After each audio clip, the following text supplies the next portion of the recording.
परी, परी। उस रोज जब डब्बू ने अपनी दोस्त परी को आवाज लगाई, परी, परी चलना खेलने चलते हैं, तो उसका कोई जवाब नहीं आया। इसीलिए डब्बू उसके घर के अंदर चला गया। अंदर जाने पर उसे पूरे घर में अंधेरा दिखा, तो वो आवाज लगाकर परी को ढूंढने लगा। परी, परी तुम कहाँ हो? चलना खेलने चले। और ये घर में इतना अंधेरा क्यों किया? परी तो जवाब ही नहीं दे रही। अंदर जाकर देखूं क्या? डब्बू, डब्बू। परी,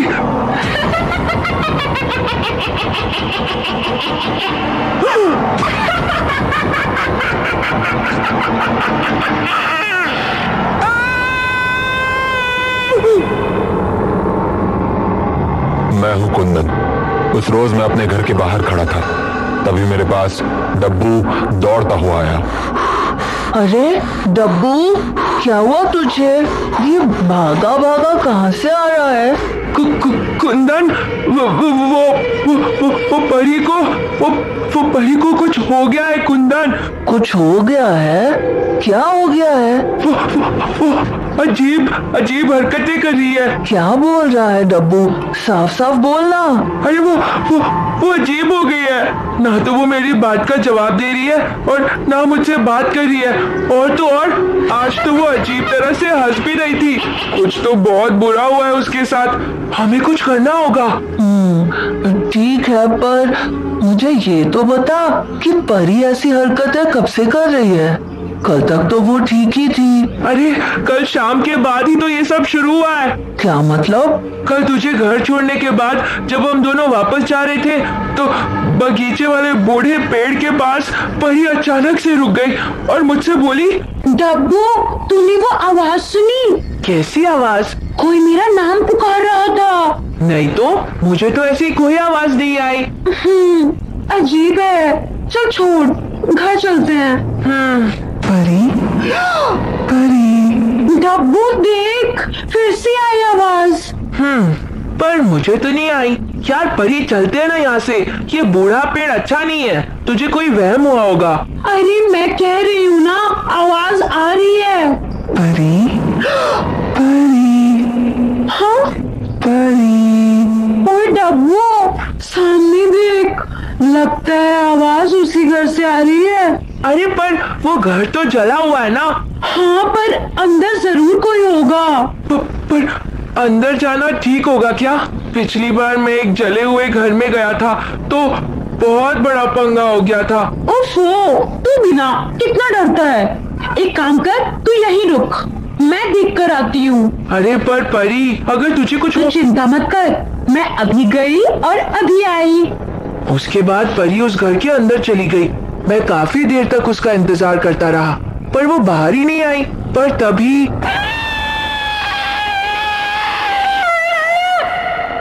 परी, ये तो परी की आवाज थी। कहीं कुछ बुरा तो नहीं हो गया?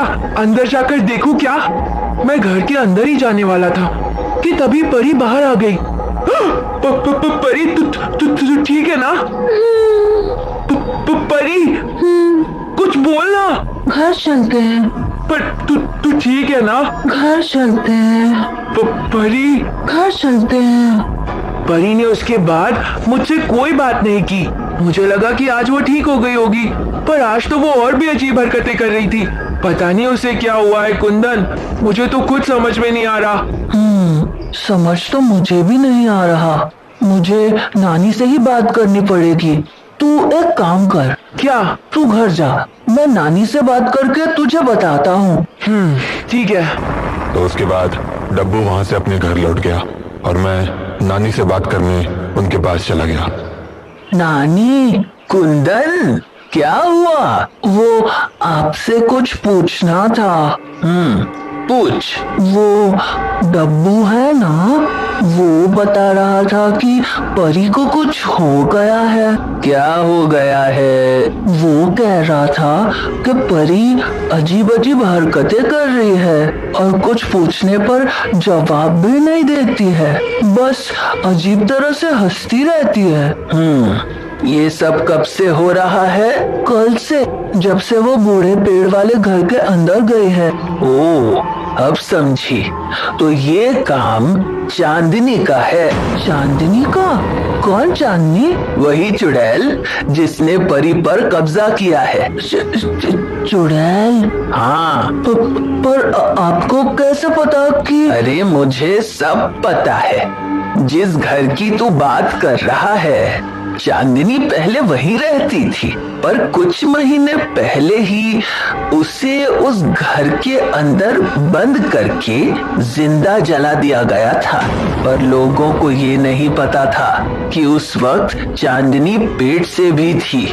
मुझे उसी वक्त समझ आ गया था कि वो लौट कर आएगी। नानी, आप क्या बोल रहे हो? मुझे कुछ भी समझ नहीं आ रहा है। अरे उस घर में अब चुड़ैल का वास है, और वो चुड़ैल कोई और नहीं, चांदनी ही है। जब भी किसी औरत की मौत उसके पेट में पल रहे बच्चे के साथ होती है, तो उसका अंतिम संस्कार बहुत ध्यान से करना होता है, नहीं तो वो औरतें चुड़ैल का रूप ले लेती हैं। चांदनी का कभी अंतिम संस्कार हुआ ही नहीं, इसीलिए वो चुड़ैल बनकर लौट आई है। तो उसने परी पर कब्जा क्यों किया?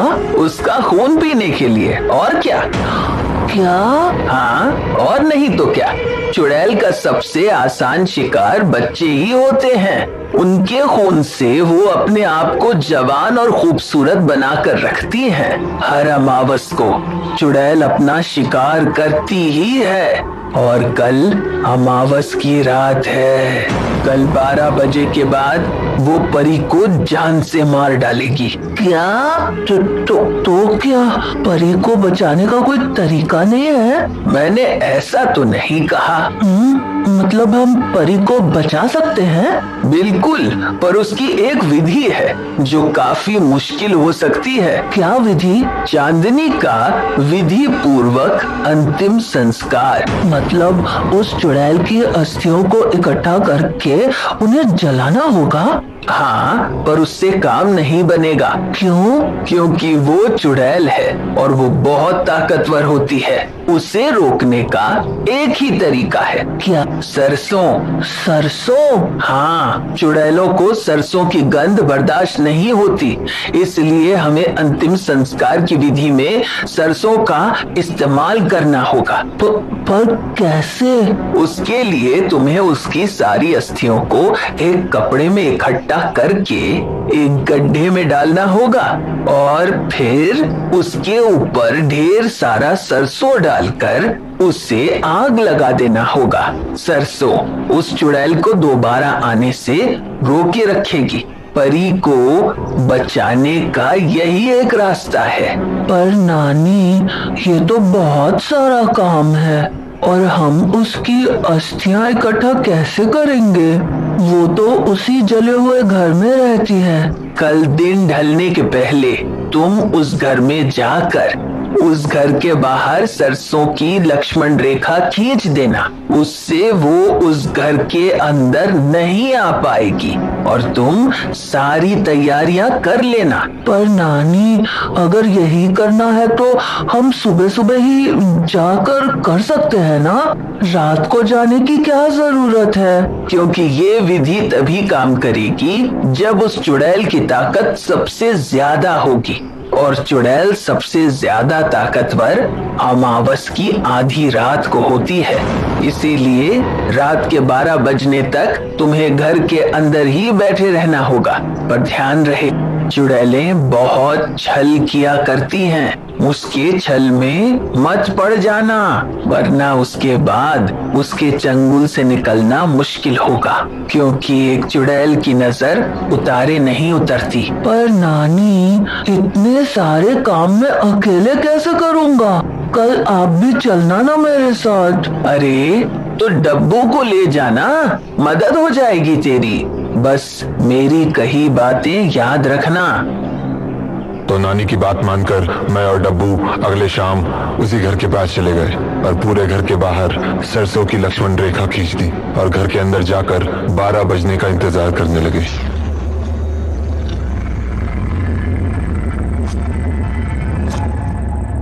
डब्बू 12 बज गए हैं, हमें विधि शुरू करनी होगी। गड्ढा तो मैंने पहले ही बना लिया है, बस इसमें उस चुड़ैल की अस्थियां डालकर आग लगानी है।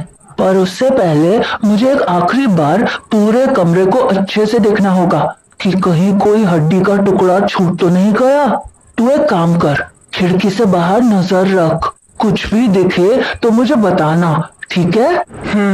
ठीक है। तो उसके बाद मैं बची खुची अस्थियां ढूंढने में लग गया और डब्बू खिड़की के पास खड़े होकर बाहर नजर रखने लगा। कुछ देर बाद मुझे डब्बू की आवाज आई। कुंदन, हाँ, क्या हुआ? देखना वहाँ पेड़ के पास परी खड़ी है। क्या? हाँ, और वो एक टक उस पेड़ को देखे जा रही है। रुक, आता हूँ। डब्बू की बात मानकर जब मैं खिड़की के पास गया तो मुझे भी परी पेड़ के सामने ही खड़ी दिखी। ये परी इतनी रात को यहाँ क्या कर रही है, वो भी उस बूढ़े पेड़ के पास? पता नहीं, पर जरूर कुछ गड़बड़ है। एक काम करते हैं, अपना काम खत्म करते हैं। हो सकता है परी अब भी उस चुड़ैल के बस में हो। हाँ, पर नीचे उतारो मुझे, नीचे उतारो। अरे ये परी पेड़ से कैसे लटकने लगी? कुंदन, हमें उसे बचाना होगा। कुंदन, हाँ? चल, हमें उसे बचाना होगा। नहीं नहीं, ये करना ठीक नहीं होगा। क्या क्या मतलब ठीक नहीं होगा? अरे सामने देख, परी मुसीबत में है। हाँ, पर ये उस चुड़ैल की चाल भी तो हो सकती है ना? कुंदन, तू पागल है क्या? तुझे चुड़ैल कहाँ दिख रही है बाहर? अपनी दोस्त है यार वो। हाँ, पर कुछ परवाह मत कर, हम ये सब कुछ उसी के लिए तो कर रहे हैं ना। उसी को नहीं बचाएंगे तो ये सब करने का क्या फायदा? पर डब्बू, देख, तुझे नहीं आना है तो मत आ, मैं तो जा रहा हूँ। तुझे यहाँ जो काम करना है वो कर। अरे डब्बू यार। डब्बू ने मेरी बात नहीं सुनी और घर के बाहर चला गया। पर मेरे पास अब ज्यादा वक्त नहीं था, तो मैं घर के अंदर बाकी बची अस्थियां ढूंढने लगा। परी, रुक, मैं आ रहा हूँ। डब्बू, हाँ, कहाँ जा रहे हो? वो पेड़ के पास मेरी दोस्त फंस गई है, उसे बचाने जा रहा हूँ। पर आप कौन है? मैं चांदनी। ओह आंटी, चलो ना, प्लीज मेरी मदद कर दो। डब्बू, तुम जानते हो ना उस बूढ़े पेड़ पर चुड़ैल रहती है। अभी उस पेड़ के पास जाना बिल्कुल भी ठीक नहीं होगा। अरे पर मेरी दोस्त फंस गई है, मैं उसे कैसे बचाऊंगा? देखो, चुड़ैल से लड़ने का एक ही उपाय है, सरसों। हमें उस पेड़ पर पहले सरसों के बीज छिड़कने होंगे, उसके बाद ही हम तुम्हारी दोस्त को बचा पाएंगे। सरसों के बीज? अब वो तो मेरे पास अभी नहीं है, पर अंदर घर पर पड़े हैं, मैं लेकर आता हूँ। अरे तब तक तो बहुत देर हो जाएगी। उस चुड़ैल का क्या भरोसा, वो तुम्हारी दोस्त के साथ पता नहीं क्या कर दे। तो अब क्या करूँ? कहाँ से लाऊं सरसों के बीज?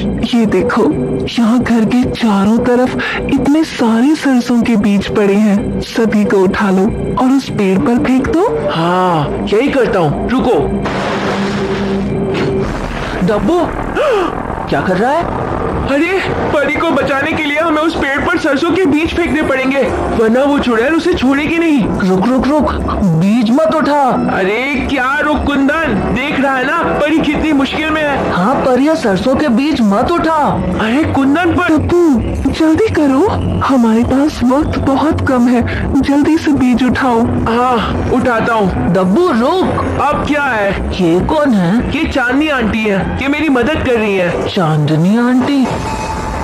अरे उस घर में अब चुड़ैल का वास है, और वो चुड़ैल कोई और नहीं, चांदनी ही है। पर ध्यान रहे, चुड़ैलों को छलने की आदत है, उसके छल में मत पड़ना। हाँ, डब्बू जल्दी करो और सरसों के बीज उठाओ, जल्दी। डब्बू रुक, कुछ मत करना। कुंदन यार। डब्बू मेरी बात सुन, अपनी जगह से मत हिलना। मुझे 10 सेकंड दे दे, मैं खुद तेरे साथ परी की मदद करूंगा। बस तू अभी कुछ मत करना, मैं अभी आया। डब्बू को समझाने के बाद मैं भागकर घर के अंदर आया। गड्ढे में मैंने अस्थियां और सरसों पहले ही डाल दी थी, तो मैंने उसमें आग लगा दी। आग लगाने के बाद मैं भागकर दरवाजे के पास गया तो डब्बू ने बोला, कुंदन अब तो चल। 5 सेकंड और डब्बू, मुझे तुझे कुछ दिखाना है। अरे क्या दिखाना है? वो देख। हाँ हाँ, ये क्या हुआ? इसीलिए मैं तुझे रुकने को कह रहा था। नानी ने मुझे बताया था कि चुड़ैलों को छल करने की आदत होती है। वो तुझसे सारे सरसों के बीज हटवाना चाहती थी ताकि वो अंदर जाकर मुझे उसकी अस्थियों को जलाने से रोक सके। आज की रात उसका शिकार तुम या परी नहीं थे, बल्कि मैं था। पर तुझे इतना कुछ कैसे पता चला?